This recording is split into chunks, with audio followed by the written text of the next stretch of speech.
सीधे बैठें, नेत्रों को कोमलता से बंद कर लीजिए। लंबी गहरी सांस भरेंगे, मिलकर ओम का उच्चारण करेंगे।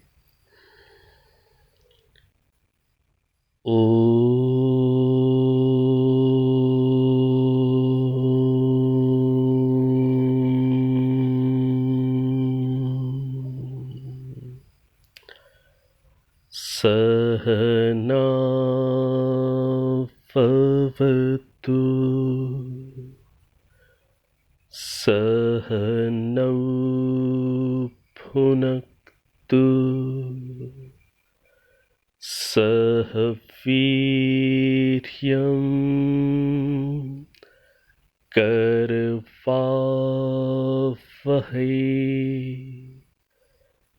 तेजस्विनावधीतमस्तु मा विद्विषावहै।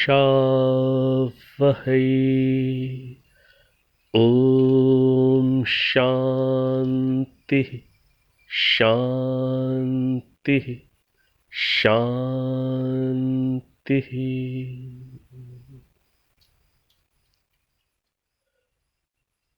अब आप अपने नेत्र खोल सकते हैं।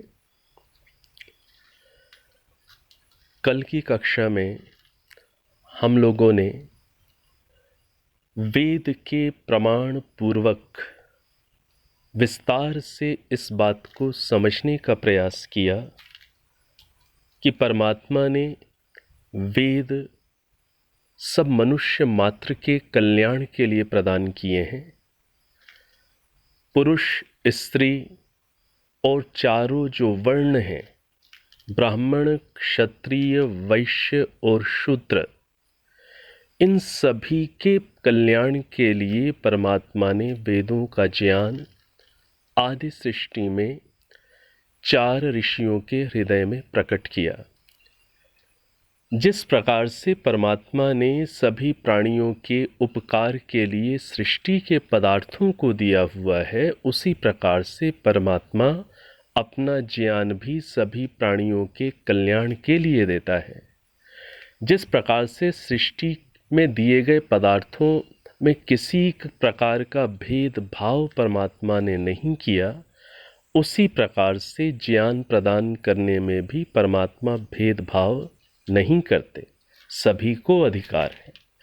तो इस बात को हमने काफ़ी विस्तार से चर्चा पूर्वक समझने का प्रयास किया और हमने समझा कि किस प्रकार से विकृतियाँ, किस प्रकार से डिस्टॉर्शंस, प्रक्षेप, दूषण शास्त्रों में किए गए, किस प्रकार से मिलावटें कर दी गईं और किस प्रकार से जो वेद का शुद्ध पवित्र संदेश था वो विकृत रूप में समाज में प्रचारित प्रसारित किया गया। तो महर्षि दयानंद सरस्वती जी के उपकारों को भी हमने समझने का कुछ प्रयास किया कि महर्षि दयानंद सरस्वती जी ने कितना संघर्ष किया, बहुत संघर्ष किया। और जब भी कोई व्यक्ति समाज में फैली हुई कुरीतियों को हटाने के लिए, अज्ञान अंधकार का नाश करने के लिए प्रयत्न करता है, पुरुषार्थ करता है, तो समाज का एक स्वार्थी वर्ग, दुराग्रही वर्ग, मतांध वर्ग विरोधी भी बनता है। और इसका ये परिणाम भी महर्षि दयानंद सरस्वती जी के जीवन में कई घटनाओं के माध्यम से देखने को मिलता है कि उन्हें कितनी बार जहर देकर, कितनी बार अन्य अन्य प्रकार से उनकी हत्या के प्रयास किए जाते रहे। तो महर्षि दयानंद सरस्वती जी का ये बहुत बड़ा उपकार है कि उन्होंने वेदों के यथार्थ अर्थ को प्रकाशित किया और वेद का यथार्थ ज्ञान दे करके हम मनुष्यों को एक ठीक दिशा जीवन में जीने के लिए उन्होंने हमें एक रास्ता दिखाया है। ये उपकार इतना बड़ा है कि जब इस उपकार को गहराई से सोचते हैं कि यदि महर्षि दयानंद के द्वारा किया गया वेदों का ठीक भाष्य ना प्रकाशित हो पाता या ना उपलब्ध हो पाता तो इस आर्य जाति की क्या स्थिति बन जाती। ये आर्य जाति कहीं पर भी आप पुराने शास्त्रों में चले जाइए, आप रामायण में चले जाइए, आप महाभारत में चले जाइए, कहीं पर भी आपको हिंदू शब्द का प्रयोग नहीं मिलेगा। आपने भी रामायण का सीरियल देखा है, महाभारत का सीरियल देखते हैं आप, कहीं पर भी आपको आर्य, कहीं पर भी आपको हिंदू शब्द नहीं मिलते हैं। संबोधन में हे आर्य पुत्र, इस प्रकार के आपको संबोधन मिलेंगे। आर्य, आर्य इस शब्द से लोग संबोधित करते हैं। तो जो हमारे जो शास्त्र हैं, जिन शास्त्रों के ऊपर हमारे जो पौराणिक भाई हैं उनकी भी आस्था है, उनको भी गहराई से देखना है, समझना होगा कि हमारी परंपरा तो आर्यों की परंपरा रही है। ये संस्कृति जो वैदिक संस्कृति है वो तो आर्यों की संस्कृति है। और आर्य किसे बोलते हैं? जो ईश्वर का पुत्र है, जो ईश्वर की संतानें हैं, उन्हें आर्य बोलते हैं। और ईश्वर की संतान वही होती है जो ईश्वर की आज्ञाओं का पालन करती है, ईश्वर के संदेशों को प्रचारित प्रसारित करती है, वही संतान है ईश्वर की। तो इस रूप में इस बात को भी हमें समझ लेना चाहिए कि जो आर्य शब्द है, आर्य शब्द को भी स्थापित करने की अत्यंत आवश्यकता है। आज का जो हमारे भाई बहन हैं जिनको शुद्ध वैदिक ज्ञान प्राप्त नहीं हो पाया, वो भी महाभारत रामायण को पढ़ते हुए आर्य शब्द को भी पढ़ते हैं, सुनते हैं, लेकिन हिंदू शब्द का जिस रूप में आज प्रयोग इतना प्रचलित हो गया है, इस पर हमारे भाई बहनों को जरूर विचार करना चाहिए। आज ये शब्द इतनी गहराई से अंदर तक इस समाज में आज प्रवेश कर चुका है कि इसका निर्मूलन करना आसान काम तो नहीं है, लेकिन जन जागृति प्रेम के साथ, मैं जरूर इस विशेषण को जोड़ूंगा, प्रेम के साथ, सौहार्दता के साथ, आत्मीयता के साथ, सामने वाले व्यक्ति के अंदर समझ पैदा करने के भाव के साथ, और हमारे जो ग्रंथ हैं उनके प्रमाणों के साथ, यदि इस बात को हम प्रेम से, बिना किसी का हृदय को तोड़े हुए, यदि प्रेम भाव से हम समझाने का प्रयास करते हैं तो धीरे धीरे निश्चित रूप से सत्य को हर आत्मा ग्रहण करने वाली होती है। तो इस चीज़ को समझना है कि जो हमारी संस्कृति है वो वैदिक संस्कृति है, वो आर्य संस्कृति है। कालांतर में, मध्य काल में जिस प्रकार से विकृतियाँ आईं और विकृतियाँ शब्द को लेकर के भी आईं, हिंदू शब्द का प्रयोग प्रचलित हो गया। जो हिंदू शब्द का प्रयोग है उसकी तो ये फिर भी एक स्वस्थ व्याख्या है कि सिंधु से हिंदू हो गया, लेकिन जो दूसरी, जो उसका जो वास्तविक जो अर्थ है कि ये मुगलों के माध्यम से मुगल काल में हमें दिया गया, और जिसका जो अर्थ है वो काफ़ी ही घृणित अर्थ है, अच्छा अर्थ नहीं है, उसको मैं यहाँ बोलूँगा भी नहीं। तो ये जब हम गुलाम हुए तो गुलामी अवस्था में मुगलों ने हमें ये हिंदू शब्द दे दिया, जिसका जो ओरिजिन है वो अरबी है, अरबी भाषा के अंदर से आया और बड़े निकृष्ट अर्थ में आया, गुलाम के अर्थ में आया और भी निकृष्ट अर्थ में आया। तो ऐसे शब्द को पकड़ करके ये जाति क्यों जी रही है, क्यों उसने शब्द को पकड़ लिया है, ये भी इस जाति को आगे ले जाने वाले, नेतृत्व करने वाले जो लोग हैं, आशा है जैसे जैसे वो सत्य को जानेंगे, सुनेंगे, समझेंगे, तो वो अपने पुराने गौरव की ओर लौटेंगे, वो आर्य शब्द की ओर लौटेंगे, वो आर्य संस्कृति की ओर लौटेंगे, वो वैदिक संस्कृति की ओर लौटेंगे। और निश्चित रूप से समय लगेगा, लेकिन धीरे धीरे इस बात को भी लोग, हमारे जो भी हैं, जो नेतृत्व करने वाले लोग हैं, वो इस बात को शायद समय के साथ साथ धीरे धीरे समझ पाएं। तो ये तो कल की जो हमारी चर्चा रही, और कल की चर्चा के अंदर हमने इस बात को भी समझा कि जो वर्ण व्यवस्था है वो जन्मना नहीं होती है, वो गुण कर्म स्वभाव के अनुसार होती है। शूद्र कुल में उत्पन्न बालक या बालिका भी पुरुषार्थ करके वो ब्राह्मण वर्ण को प्राप्त कर सकते हैं। इसी प्रकार से ब्राह्मण कुल में उत्पन्न यदि जो बालक बालिका हैं वो यदि पुरुषार्थ करके योग्यता नहीं बनाएंगे तो वो भी शूद्र वर्ण के माने जाएंगे, उन्हें वैसा ही वर्ण प्रदान कर दिया जाएगा। ऐसी व्यवस्थाएं वास्तविक व्यवस्थाएं थीं, ये शुद्ध वैदिक परंपराएं थीं, आर्य परंपराएं थीं। और ये जो दूषित ये सब जो हुआ समाज के अंदर, इस प्रकार की जो विकृतियां आ गई परंपराओं में, तो आर्य समाज ये संगठन एक क्रांति के रूप में उभरा। महर्षि दयानंद सरस्वती जी ने जो आर्य समाज की स्थापना की, इसको अच्छे से हमें समझना है। ये किसी नए मत को चलाने के लिए स्थापना नहीं की। उनके अंदर बिल्कुल भी ऐसा भाव नहीं था जैसा कि आज भाव कई लोगों के दिखते हैं। कई लोगों के भाव इस प्रकार के होते हैं कि कोई अपना अलग ही वर्ग खड़ा करके वो उसको वो नेतृत्व करें।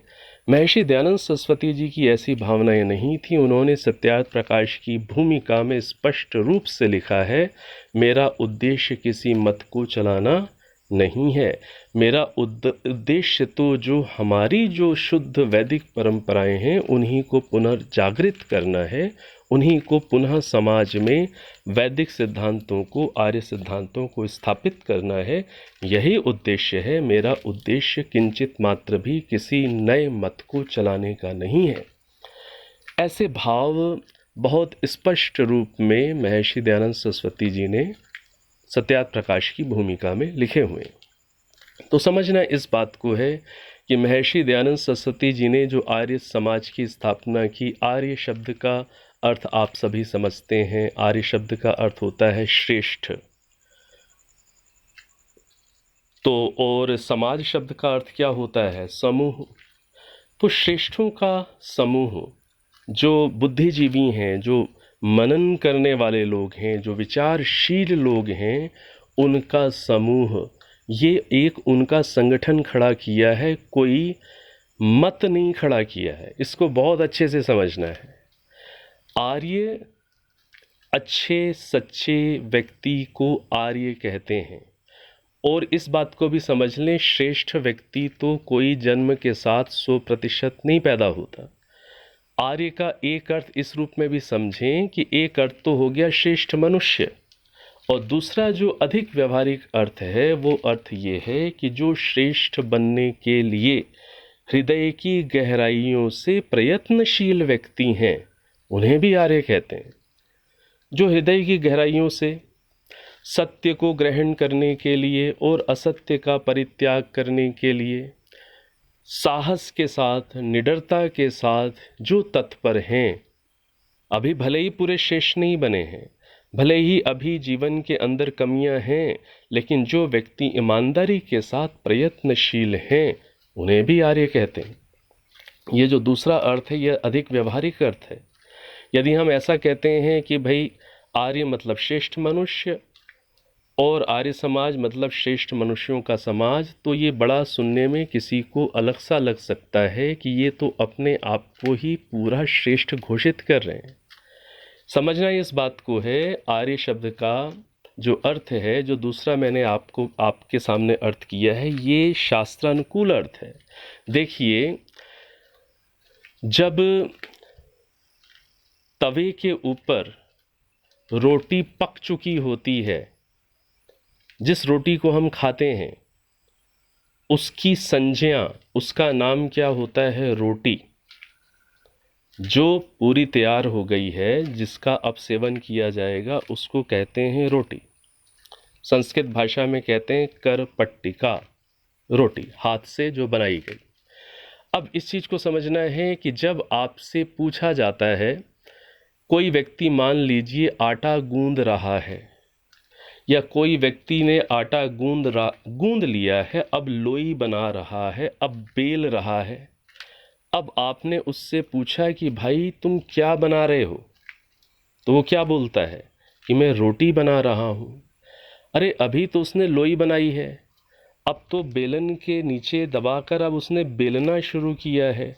ये जो वो लोई को जो बेलन से बेल रहा है, क्या रोटी बेल रहा है? रोटी संज्ञा कब होती है? रोटी संज्ञा तो तब होती है जब चीज़ पककर पूरी तैयार हो जाती है, जब फूल जाती है, खाने योग्य हो जाती है, पक जाती है, उसकी है रोटी संज्ञा। लेकिन जब लोई को भी बेला जाता है तब भी क्या कहा जाता है कि रोटी बनाई जा रही है। क्या बना रहे हैं? रोटी बना रहे हैं। इसी प्रकार से समझना है कि जो आर्य शब्द है उसका जो सर्वांगीण पूर्ण अवस्था को प्राप्त अर्थ है वो तो अर्थ है श्रेष्ठ मनुष्य। लेकिन जो व्यक्ति ईमानदारी से अभी श्रेष्ठ बनने के लिए अग्रसर हैं, अभी 100% श्रेष्ठ नहीं बने, उन्हें भी आर्य ये इस शब्द से संबोधित किया जाता है। तो महर्षि दयानंद सरस्वती जी ने ऐसे लोगों का जो सत्य को समझने के इच्छुक थे, जो अपने इस मनुष्य जीवन को धन्य करने के लिए तत्पर थे, जो असत्य से ऊपर उठने का साहस रखते थे, ऐसे लोगों को संगठित होने का आह्वान दिया और उनके इस आह्वान पर लोग जुड़े, संगठित हुए। किस लिए संगठित हुए? इसलिए कि जो शुद्ध आर्य संस्कृति है, जो वैदिक संस्कृति है, वो जो आज इस रूप में कहीं बिखर सी गई है, उसे पुनः स्थापित कर दिया जाए।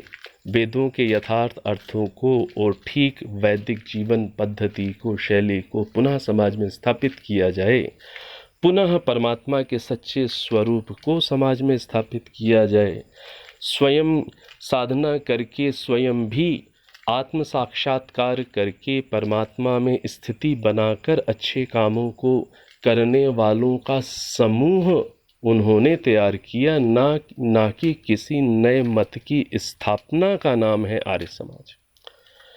तो इस चीज़ को बड़े अच्छे से हमें समझना है और इन बातों को सुनने समझने वाले आप में से कई लोग नए भी हो सकते हैं, तो वो लोग भी विशाल हृदय से, खुली हुई बुद्धि से अवश्य विचार करें और जो असत्य है उसको छोड़कर ऊपर उठने के लिए सत्य को ग्रहण करने का साहस जीवन में कभी न कभी तो व्यक्ति को करना ही होता है।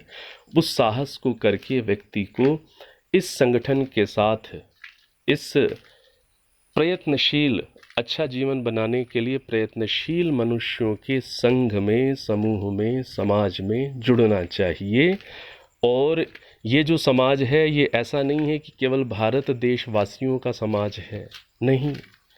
यहाँ पर तो जो अच्छा बनने के लिए प्रयत्नशील है, वो चाहे भारतीय है, वो चाहे अमेरिकन हो, चाहे यूरोपियन हो, चाहे वो ऑस्ट्रेलियन हो, चाहे रशियन हो, चाहे चाइनीज़ हो, चाहे कोई भी हो, जो सत्य को ग्रहण करके ऊपर उठने के लिए तत्पर है, जो सार्वभौमिक, सार्वकालिक नियमों को मानने के लिए तैयार है, वो व्यक्ति इस संगठन में आमंत्रित हमेशा होता है और वो इसका सदस्य होता है। तो इस रूप में हमने कई बातों को समझा। अब कुछ प्रश्न आपके आए हुए हैं। जो आज का पहला प्रश्न आया, प्रश्न ये है कि आपने कहा कि वेदाध्ययन करने का अधिकार स्त्री को भी है, लेकिन समाज के अंदर यह भी बहुत प्रचलित है कि यज्ञोपवीत धारण करना स्त्री के लिए निषेध है। समाज में यह भी प्रचलित है, कई पुरुष 6 धागों वाला जनेयू धारण किए हुए दिखाई देते हैं। क्या लिख रहे हैं? देखिए प्रश्नकर्ता क्या पूछ रहे हैं। कई पुरुष 6 धागों वाला जनेयू अर्थात यज्ञोपवीत धारण किए हुए दिखते हैं।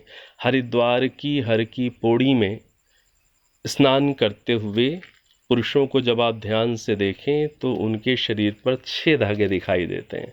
तो ठीक है, तो ये यही कह रहे हैं कि ऐसे पुरुष दिखते हैं और स्त्रियां तो यज्ञोपवीत धारण किए हुए नहीं दिखती। एक और आप कह रहे हैं कि वेदाध्ययन का अधिकार है, और फिर दूसरी ओर जो स्थिति है, स्त्रियां यज्ञोपवीत धारण की हुई नहीं दिखती। तो क्या उचित है और क्या वास्तविक समाधान है? ठीक बात है, अच्छा प्रश्न है। कल हम लोगों ने वेदाध्ययन के विषय में तो बात की, लेकिन यज्ञोपवीत को लेकर के संभवतः कोई चर्चा नहीं चल पाई। और यज्ञोपवीत के साथ साथ ही फिर जुड़ेगा एक और विषय इसके साथ, वो जुड़ेगा गायत्री मंत्र के जप का। तो आज थोड़ा सा इस विषय को हम लोग ले लेते हैं। तो समझिए इस बात को कि आपका प्रश्न बहुत अच्छा है, और प्रश्नों के माध्यम से ये होता है कि कोई चीज़ यदि छूट गई है या किसी चीज़ पर अभी उतना फोकस नहीं दे पाया गया, तो उस पर फोकस दिया जा सके, और वो आवश्यक है। तो देखिए इस चीज़ को समझिए, जैसा कि हम अभी समझ ही रहे हैं कि ये बहुत सारी विकृतियाँ, बहुत सारी अज्ञानता की स्थितियाँ समाज में प्रचलित हुई हैं।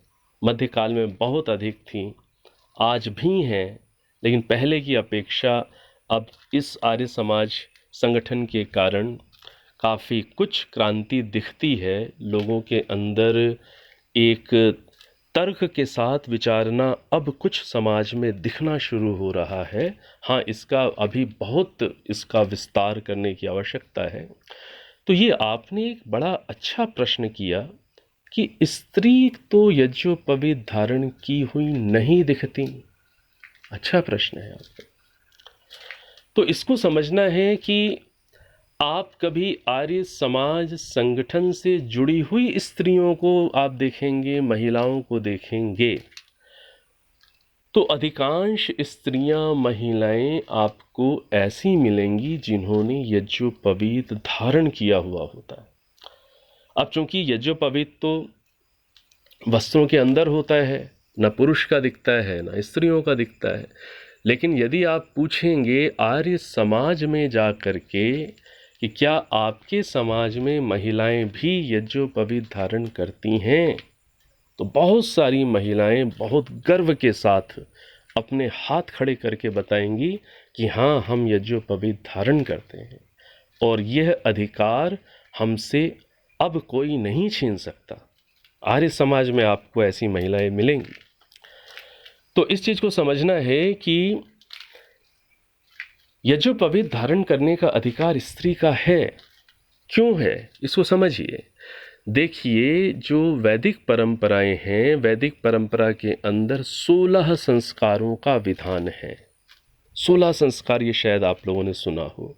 अभी मैं 16 संस्कारों के नाम तो नहीं लूँगा सारे के सारे, लेकिन इस थोड़ा सा आपकी जानकारी के लिए बता दूं, जो 16 संस्कार होते हैं उनमें जो 10वां संस्कार होता है उसका नाम क्या है? उपनयन संस्कार। 16 संस्कारों में 10वां संस्कार का नाम क्या है? उपनयन संस्कार। और जो 11वां संस्कार है, 11वां संस्कार, उसका नाम क्या है? वेदारंभ संस्कार। 10वां संस्कार है उपनयन संस्कार, 11वां संस्कार है वेदारंभ संस्कार। तो इस चीज को थोड़ा सा स्पष्ट रखें कि वेदारंभ संस्कार से पूर्व उपनयन संस्कार होता है, और उपनयन संस्कार से अभिप्राय क्या होता है? यज्ञोपवीत धारण कराया जाता है, या आप ये कहें सामान्य लोक भाषा में जनेयू प्रदान किया जाता है। जनेयू प्रदान किया जाता है, उसका पूरा विधि विधान के साथ उसे संपन्न कराया जाता है, और उसके बाद फिर वेदारंभ संस्कार होता है। वेदारंभ संस्कार का तात्पर्य होता है कि अब वेद के अध्ययन का, शास्त्रों के अध्ययन का अब प्रारंभ किया जाएगा, उसकी उद्घोषणा की जाएगी, और ईश्वर से सहायता मांगते हुए, प्रार्थना पूर्वक उनका धन्यवाद करते हुए फिर वेदारंभ अर्थात वेद का अध्ययन अध्यापन गुरुकुल में प्रारंभ कर दिया जाता है। तो जो वेदारंभ संस्कार होता है वो समझिए, वो कन्या का भी होगा और बालक का भी होगा। जो वैदिक परंपरा है, शुद्ध वैदिक परंपरा के अंदर आपको जानकारी होगी कि शुद्ध वैदिक परंपरा के अंदर कन्याओं के गुरुकुल अलग होते थे। आज भी इसका पालन काफ़ी कुछ होता है समाज के अंदर। वैदिक परंपराओं में कन्याओं के गुरुकुल अलग होते हैं, बालकों के गुरुकुल अलग होते हैं, और उनमें दूरी भी इतनी रखी जाती है कि जिससे किसी प्रकार का आना जाना, संवाद आदि संभव ना हो पाए। जो कन्या के गुरुकुल होते हैं, कन्या के गुरुकुल में जो शिक्षा देने वाले लोग होते हैं वो महिलाएं ही होती हैं, और जो बालकों के गुरुकुल होते हैं उसमें विद्या देने वाले लोग, शिक्षा देने वाले लोग पुरुष ही होते हैं। इसका भी बहुत ध्यान रखा जाता है। तो जब बालक या बालिका जब गुरुकुल में प्रवेश के लिए जाते हैं तो सबसे पहले क्या होता है, दोनों का ही क्या होता है, उपनयन संस्कार। पहले उपनयन संस्कार होगा, फिर वेदारंभ संस्कार होगा, तब जाकर के गुरुकुल में अध्ययन प्रारंभ होगा। तो जब गुरुकुल में अध्ययन करना है तब तो वेदारंभ संस्कार भी कराना पड़ेगा, उपनयन भी होगा। तो उपनयन तो कन्या का भी होगा, और जिस समय उपनयन हो जाता है और वेदारंभ संस्कार होता है तो सर्वप्रथम जो गुरु होते हैं, गुरु से तात्पर्य मतलब कन्या के लिए जो आचार्य हैं और जो बालक के लिए जो आचार्य हैं वो उसके गुरु हैं। तो सर्वप्रथम बालक या बालिका को उनके गुरु किस चीज़ का उपदेश करते हैं? वैदिक परंपरा को समझ लीजिए, अपनी संस्कृति को समझिए। किस चीज़ का उपदेश करते हैं? गुरु मंत्र का उपदेश करते हैं। एक ही गुरु मंत्र है वैदिक परंपरा के अंदर। आज तो समाज के अंदर अलग अलग गुरु मंत्र भी प्रचलित कर दिए। हर व्यक्ति जो थोड़ा सा भी प्रसिद्ध हुआ, जिसके थोड़े से भी भक्त बन गए, और यदि शुद्ध वैदिक परंपरा में अभी वो व्यक्ति निष्णात नहीं है, वो व्यक्ति अधिक गहराई से जानकार नहीं है, तो ऐसे लोग अपने अपने मन चाहे शब्द या कोई भी मंत्र के टुकड़े अपने भक्तों को जाप करने के लिए दे देते हैं। और साथ में ये भी कह दिया जाता है कि ये जो मंत्र है या ये जो नाम है जिसका जप करने का आपको निर्देश किया जा रहा है, इसको आप किसी से बताएंगे नहीं। बहुत ही गुप्त रीति से किसी के साथ उस मंत्र को, नाम को शेयर नहीं करेंगे, बड़ी गुप्त रीति से उसका जप करेंगे। इस तरीके से और व्यक्ति को अंदर ही अंदर कहीं संकुचित कर दिया जाता है। वैदिक परंपरा ऐसी नहीं है। वैदिक परंपरा तो कहती है जो बात सत्य है उसको छुपाना क्या है, जो बात सत्य है उसको तो सबके कल्याण के लिए आप उद्घाटित करें, समाज में सबके कल्याण के लिए बांटें, उन्हें दें। तो वैदिक परंपरा के अंदर जो गुरु मंत्र है वो क्या है? गायत्री मंत्र। गायत्री मंत्र क्या है? कई बार लोग बोलते हैं कि गायत्री मंत्र क्या होता है, लेकिन जब उनको बोलते हैं कि ये वाला मंत्र, ओम भूर्भुवः स्वः तत्सवितुर्वरेण्यम, जब कहते हैं ये वाला मंत्र, बोलते हैं हाँ ये मंत्र तो हमें आता है, ये बहुत अच्छा है। कि ये जो मंत्र है इसको क्या बोलते हैं? गायत्री मंत्र। ओम भूर्भुवः स्वः तत्सवितुर्वरेण्यम भर्गो देवस्य धीमहि धियो यो नः प्रचोदयात्। तो ये जो मंत्र है, जो वैदिक परंपरा है, वैदिक परंपरा के अंदर वेदारंभ के उपरांत जो सबसे प्रथम उपदेश जो शिष्य को या शिष्या को दिया जाता है वो इस गुरु मंत्र का दिया जाता है, गायत्री मंत्र का उपदेश दिया जाता है। और गायत्री मंत्र का उपदेश क्यों दिया जाता है? इसलिए दिया जाता है कि इस मंत्र को विधि पूर्वक जपने की रीति सीखकर व्यक्ति परम गुरु का साक्षात्कार करने की योग्यता बनाए। जो शरीरधारी गुरु हैं वो बालक बालिका को ये मंत्र सिखाते हैं, इसका उच्चारण सिखाते हैं, और केवल उच्चारण ही नहीं इसका अर्थ भी समझाते हैं। बिना अर्थ जाने मंत्र से कुछ अधिक प्राप्ति नहीं हो पाती है। तो उच्चारण के साथ साथ उसका अर्थ भी समझाया जाता है, उसका मीनिंग भी अच्छे से एक्सप्लेन किया जाता है, हृदयंगम कराया जाता है, और फिर इस मंत्र का जप कैसे करना है वो विधि सिखाई जाती है कि जिससे जो बच्चा है या जो बालिका है वो अपनी आत्मा में विराजमान जो परमात्मा है, जो परम गुरु हैं, जो गुरुओं के भी गुरु हैं, गुरुओं के भी गुरु परम गुरु कौन हैं? वो है परमात्मा, जिनका नाम ओम है। तो बच्चा विधि पूर्वक जब गायत्री मंत्र का जप करेगा तो वो अंदर परम गुरु को साक्षात कर पाए, उनको अनुभव कर पाए। इस उद्देश्य से प्रारंभ में ही प्रथम उपदेश इसी मंत्र का दिया जाता है। तो चूंकि इस मंत्र का उपदेश कौन देते हैं? शरीरधारी गुरु देते हैं। किस उद्देश्य से देते हैं? कि ये आत्मा जो आज अब मेरे गर्भ में आई, जो बालक बालिका अब मेरे गर्भ में अर्थात मेरे सानिध्य में अब गुरुकुल में रहेगी, ये आत्मा अपने परम गुरु को, सर्वव्यापक परमात्मा को, ईश्वर को, ओम को, जो इसकी आत्मा के अंदर विराजमान है, उनको अनुभव कर पाए। तो शरीरधारी गुरु के द्वारा परम गुरु को अनुभव करने के लिए जिस मंत्र का उपदेश दिया जाता है वह मंत्र क्या कहलाता है? गुरु मंत्र कहलाता है। तो वैदिक परंपरा में सच्चा गुरु मंत्र क्या है? गायत्री मंत्र। इसी प्रकार से गायत्री मंत्र को गुरु मंत्र और क्यों बोलते हैं? गुरु मंत्र इस कारण से बोलते हैं क्योंकि ईश्वर की भक्ति को ठीक प्रकार से करने के लिए जो तीन आवश्यक जो घटक हैं, जो तीन मूलभूत जो स्तंभ हैं ईश्वर की भक्ति के, वो क्या क्या हैं? ईश्वर की स्तुति करना, ईश्वर से सच्ची प्रार्थना करना और ईश्वर की उपासना करना। ईश्वर भक्ति के तीन मूल घटक एलिमेंट्स क्या हैं? केंद्र बिंदु क्या हैं? स्तुति, प्रार्थना और उपासना। तो जो गायत्री मंत्र है, गायत्री मंत्र के अंदर ये तीनों ही चीज़ें बहुत ही संतुलित रूप में स्तुति, उपासना और प्रार्थना इस क्रम में गायत्री मंत्र में वहाँ पर उपलब्ध है, और ये बड़ा वैज्ञानिक क्रम है।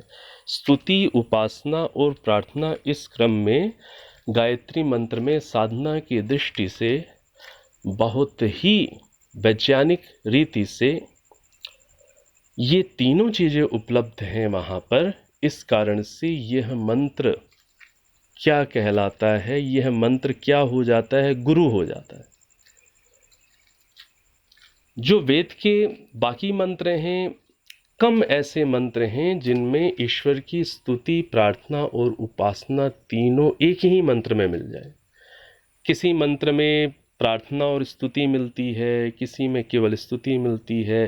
तीनों एक ही मंत्र में उपलब्ध होना काफ़ी रेयर मंत्रों में है। तो जो गायत्री मंत्र है इसमें ये तीनों ही चीज़ें साधना की दृष्टि से बहुत उचित रीति से पिरोई हुई हैं, समाहित हैं। इस कारण से जो गायत्री मंत्र है वो अन्य मंत्रों की अपेक्षा क्या हो जाता है? गुरु हो जाता है। अन्य मंत्रों की अपेक्षा क्या हो जाता है? गुरु हो जाता है। यहाँ पर गुरु का अर्थ क्या है? बड़ा हो जाता है, ऊंचा हो जाता है, अन्य मंत्रों से अधिक महान या भारी हो जाता है।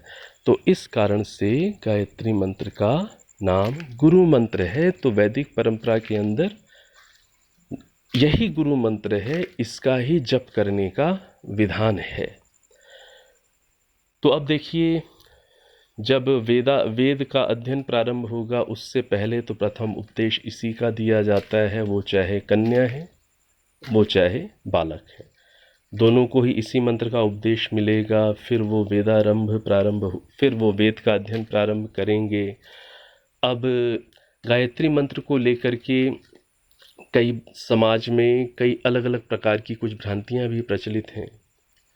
भ्रांतियाँ इस कारण से प्रचलित हैं क्योंकि गायत्री मंत्र का जो गहरा जो भाव है, जो अर्थ है, जब लोगों को स्पष्ट नहीं होता है तब गायत्री मंत्र के साथ भी लोग मन्नतें मांग लेते हैं।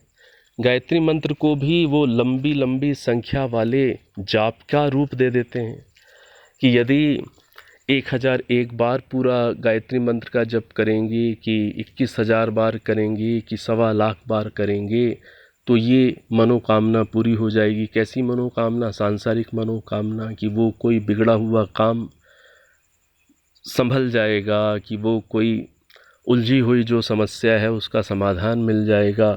इस तरीके की सांसारिक मनोकामनाओं मन्नतों के साथ भी इस मंत्र को लोग जोड़कर आज संख्या पूर्ति की दृष्टि से बड़ी तीव्रता से जपते हुए भी मिलते हैं।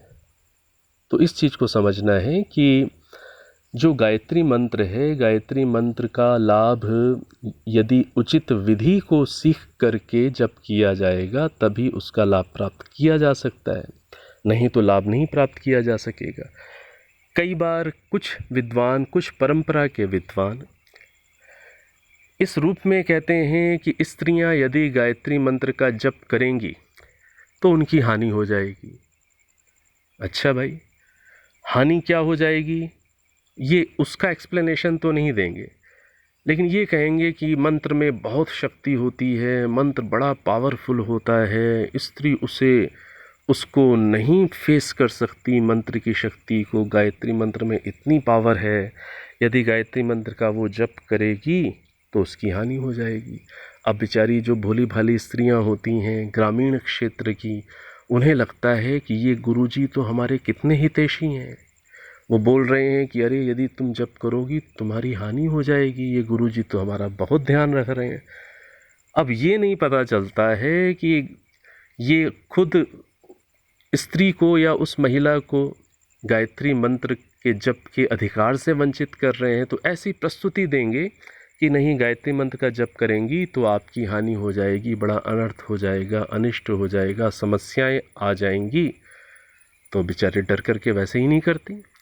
तो समझना इस बात को है कि ऐसी कोई भी बात नहीं होती, वो किसी भी प्रकार की हानि नहीं होती, और यदि हानि होगी तो फिर वो दोनों को ही होगी। स्त्री को भी यदि हानि होगी तो फिर पुरुष को भी होगी। इसको समझना है। हानि का कोई कारण होगा, हर जगह कारण कार्य का सिद्धांत खोजना चाहिए, उसको समझना चाहिए। यदि ठीक विधि से बिना अर्थ ठीक अर्थ को जाने, बिना ठीक विधि से यदि पुरुष भी गायत्री मंत्र का जप करेगा तो उसकी भी हानि हो जाएगी। क्या बात मैंने कही?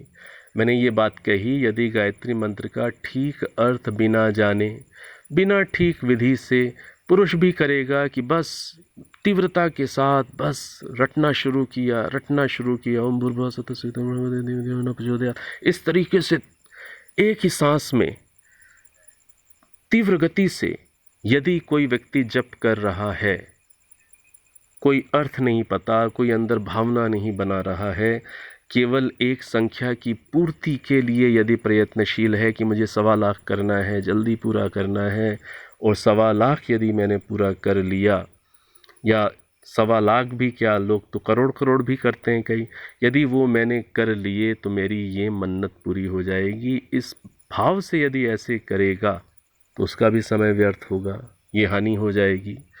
उसकी शक्ति जो उचित दिशा में लगनी चाहिए थी, ठीक प्रकार से अर्थ समझ करके जप विद्या को सीखने के लिए लगनी चाहिए थी, वो शक्ति भी ठीक दिशा में नहीं लग पाएगी।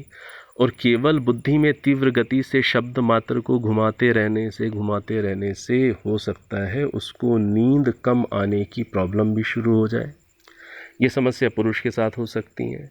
तो समझना क्या है कि समस्या ऐसा नहीं है कि कोई केवल स्त्री की हानि हो जाएगी। ठीक विधि से ठीक अर्थ को समझे बगैर यदि जो भी करेगा जब, उसका समय खराब होगा, उसकी शक्ति ऊर्जा की हानि होगी। हो सकता है जैसे मैंने कहा कि यदि उसको ठीक प्रकार से धारणा आदि लगाने का अभ्यास नहीं है तो अधिक जप से सिर में दर्द भी पैदा कर लेगा, नींद भी कम हो जाएगी, ये सारी समस्याएं आ सकती हैं। और यदि ठीक विधि से स्त्री भी जप करे, ठीक अर्थ को समझकर स्त्री भी जप करे, उसकी भी कोई हानि नहीं होगी। और ठीक विधि के साथ, अर्थ के साथ पुरुष जप करे, उसकी भी कोई हानि नहीं होगी। हैं तो दोनों आत्माएं ही, इसको समझना है, हैं तो दोनों आत्माएं ही। जब व्यक्ति ध्यान में गहराई में जाता है तब तो वो शरीर के बोध से हटता है। ये जो स्त्री पुरुष वाली बातें हैं ये तो तब तक हैं जब तक व्यक्ति शरीर के बोध के साथ और शरीर में तादात्म्य बनाकर अपने आप को बॉडी के साथ आइडेंटिफाई करके यदि जी रहा है, तब वो आत्मा अपने आप को स्त्री मानने लग जाती है, वो आत्मा अपने आप को पुरुष मानने लग जाती है। और यदि वो आइडेंटिफिकेशन को तोड़ देता है, तादात्म्य को तोड़ देता है, तो शुद्ध आत्माएं हैं। तो दोनों ही प्रकार से दोनों ही आत्माएं जब तादात्म्य को तोड़कर शरीर के साथ कि मैं ये शरीर हूँ इस भाव को हटाकर जब अंदर जाकर, अंदर अर्थात शरीर के भीतर गहराई में जाकर और इस बात को समझ करके कि मैं एक शुद्ध आत्मा हूँ, मैं ये शरीर हूँ ही नहीं, इस समझ के साथ और गायत्री मंत्र के मुख्य अर्थ को समझते हुए जब जब करेंगे कोई हानि नहीं होगी, लाभ ही लाभ होगा। और गायत्री मंत्र तो बहुत ही साधना में साधक मंत्र है। और गायत्री मंत्र के अंदर मुख्य रूप से हमें केंद्रित कहाँ होना पड़ता है? हमें केंद्रित होना पड़ता है उपासना वाले भाग में। और उपासना वाला भाग क्या है? भर्गो देवस्य धीमहि, ये वाला भाग सबसे इम्पॉर्टेंट है गायत्री मंत्र में। तो इस भाग का अर्थ क्या है? भर्गः, जो परमात्मा का भर्गः स्वरूप है। परमात्मा का भर्गः स्वरूप क्या है? परमात्मा का शांत स्वरूप, शुद्ध स्वरूप, पवित्र स्वरूप, निर्विकार स्वरूप और परमात्मा का तेज स्वरूप। तेज स्वरूप अर्थात प्रकाश स्वरूप। और प्रकाश स्वरूप का तात्पर्य क्या है? ज्ञान स्वरूप। ज्ञान रूपी प्रकाश है परमात्मा में। ऐसा भौतिक चमक नहीं देखनी है परमात्मा के अंदर कि जैसे सूर्य की रोशनी देखने लग जाए या चांदनी जैसी देखने लग जाए, वैसा नहीं करना है। ज्ञान रूपी प्रकाश है परमात्मा के अंदर। तो परमात्मा का जो शुद्ध स्वरूप है, शांत स्वरूप है, पवित्र स्वरूप है, निर्विकार स्वरूप है, ज्ञान स्वरूप है, कल्याण कारक स्वरूप है, ठीक है ना? ऐसे स्वरूप को धीमहि हम अपनी आत्मा में धारण करते हैं। परमात्मा के ऐसे स्वरूप को, शुद्ध पवित्र शांत स्वरूप को जीवन में जब भी उतार और चढ़ाव आते हैं, यदि हम सावधान नहीं होते हैं तो हम अपनी शांति को खो बैठते हैं, हम चिंता तनाव करने लग जाते हैं। तो गायत्री मंत्र का जो साधक है, जो उपासक है, वो क्या कर रहा है? वो तो परमात्मा के स्वरूप को अपनी आत्मा में धारण कर रहा है। जिस प्रकार से परमात्मा शांत नहीं होते, जिस प्रकार से परमात्मा चिंता तनाव नहीं करते हैं, जिस प्रकार से परमात्मा शांत रह करके अत्यंत पवित्रता के साथ, धैर्य आदि के साथ इतने बड़े सृष्टि का संचालन कर रहे हैं, ऐसे ही हम भी जीवन के अंदर जो भी उतार चढ़ाव आते हैं, सबके जीवन में आते हैं। उन उतार चढ़ावों में हम भी परमात्मा के इन गुणों को धारण करते हुए अपनी आत्मा में हम सदा आशावादी रहें, हम सदा पुरुषार्थशील बने रहें। तो हम परमात्मा के इस स्वरूप को धारण करते हैं।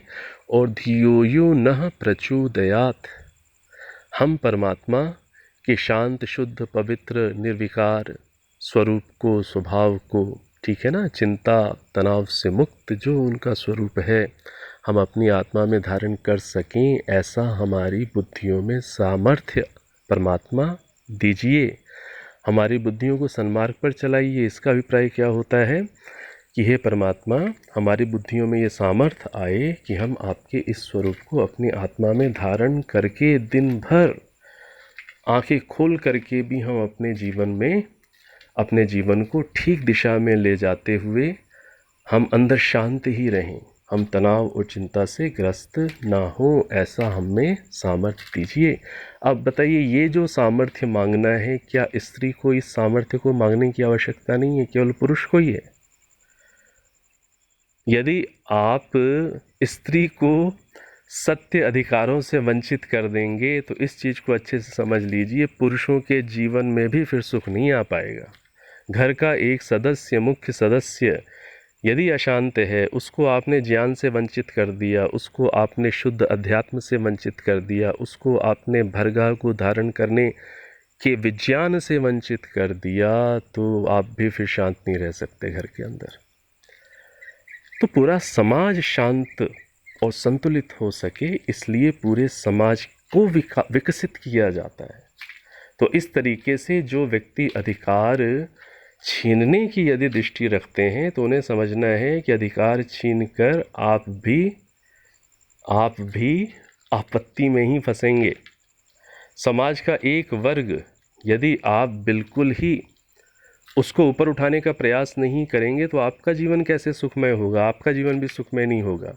इसलिए सबके विकास में ही आपका भी सुख और शांति छुपा हुआ है। तो इस दृष्टि से ही सही, ऐसे भी समझ करके सभी पुरुषों को, जो भी परंपराओं में जो भी हैं गुरु आचार्य, जो ऐसा उपदेश कर रहे हैं कि नहीं इसका विधान नहीं है, उनको सबको उदार हृदय का बनना है। और बन करके जो उन्होंने उनके कहीं जो शास्त्रों में कहीं कुछ ऐसे निर्देश दे दिए गए हैं कि भाई महिला को ये अधिकार नहीं, शूद्र को ये अधिकार नहीं, अपनी परंपराओं को अच्छे से यदि आप बढ़ाना चाहते हैं, तो अपनी ऐसी जहाँ जहाँ ऐसा कुछ गलत संदेश आपकी परंपरा के शास्त्रों में है, उसे कभी मिल करके मीटिंग करके उसे हटा लीजिए। उसी में सबका कल्याण है, आपकी शास्त्र परंपरा का भी और सारे मनुष्यों का भी, और वेद के सत्य अर्थों को प्रकट करने वाले सभी लोगों का कल्याण इसी बात में है कि जो कुछ भी यदि गलत आ गया है, बीच में कोई मिक्सिंग हो गई है, उसको दूर करने का साहस करिए, फिल्टर कर दीजिए सब कुछ, शुद्ध चीज़ों को स्वयं स्वीकार करिए और शुद्ध चीज़ों का ही प्रचार प्रसार करिए। तो सबके जीवन में संगठन आएगा ही आएगा, ऊंच नीच का भाव नहीं रहेगा, तो प्रेम आएगा ही आएगा। जब समान अधिकार होंगे तो अपनत्व तो आएगा ही आएगा। ठीक है, तो इस रूप में जहाँ जहाँ पर भी अशुद्धियाँ हैं उन्हें हटाना चाहिए, ये हम सबका धर्म है। और सभी को समान अधिकार वेद देता है। वेद के अंदर कोई भी ऐसा प्रमाण नहीं जिससे किसी प्रकार का पक्षपात सिद्ध हो, तो वेद को ही सर्वोपरि मानकर वही स्वतः पर प्रमाण है, ईश्वर की वाणी है। तो सभी प्रकार के पक्षपात से ऊपर उठकर हमें ये साहस तो करना ही चाहिए। तो इस रूप में हमने आज इन बातों को समझने का प्रयास किया है कि यज्ञोपवीत और गायत्री मंत्र का सभी प्रकार से अधिकार स्त्री को भी है, और उसे ये अपना अधिकार अवश्य लेना चाहिए। कई बार स्त्रियों को प्रेरणा देने पर भी वो संकोच करती हैं, यज्ञोपवीत धारण नहीं करती, संकोच करती हैं कि घर में पुरुष क्या कहेंगे। जब आर्य समाज संस्था वो आपको आह्वान करती है, प्रेरित कर रही है कि आप आगे आइए, आप भी धारण करिए, तो अपने इस अधिकार को प्राप्त करने में संकोच कैसा? आप यदि अपना अधिकार प्राप्त कर लेंगी, तो जो आगे की आपकी जनरेशन है, जो छोटी बच्चियां आ रही हैं, वो भी, उन्हें भी अपना अधिकार प्राप्त होगा। और यदि आप संकोच में रह गई, आपने ये अधिकार नहीं लिया, तो आप एक तरीके से अपने आने वाली पीढ़ी के लिए भी रास्ता, द्वार खोलने की जगह अनजाने में द्वार बंद करने वाली ही बन सकती हैं। इसलिए स्वयं आगे बढ़ना चाहिए, और आगे बढ़कर गर्व के साथ कि हमें भी अधिकार है, हम भी यज्ञोपवीत धारण करेंगी, हम भी वेद का अध्ययन करेंगी, और करेंगी क्या, दूसरों को भी हम पढ़ाने वाली बनेंगी। इस तरीके का भाव रखना चाहिए। और आर्य समाज के अंदर तो इतने सारे कन्या गुरुकुल हैं, कितनी सारी आचार्याएँ हैं जो बहुत विदुषियाँ हैं, बहुत योग्य हैं, और वो ना जाने कितनी कन्याओं का निर्माण करती हैं। तो इस तरीके से आप भी आगे आइए और यज्ञोपवीत धारण करिए, अपने वेदाध्ययन के अधिकार को लीजिए और दूसरों में भी सत्य का प्रचार प्रसार करिए। तो ये बातें आज आई हैं, मेरे विचार से काफ़ी कुछ विषय इस विषय में हमारा हो चुका है। अब सीधे बैठ जाएं, एक बार ओम, 3 बार शांति। ओ